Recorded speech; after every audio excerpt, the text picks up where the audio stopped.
বাইরে ভাই অবস্থাটা দেখেন। আসছিলাম দুবাইয়ের গোল্ড সুকে মার্কেটে, স্বর্ণের মার্কেট।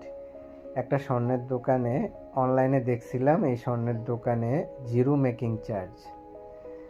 অবস্থাটা দেখেন, এটার ভিতরে ঢোকার কোনো অবস্থা আছে?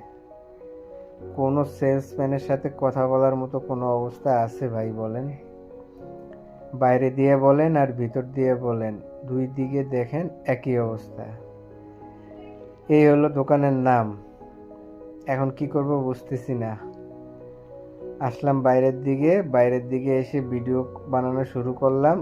এক মহিলা তাকিয়ে রইছে, আবার চলে গেল আমার ভিডিও বানানো দেখে।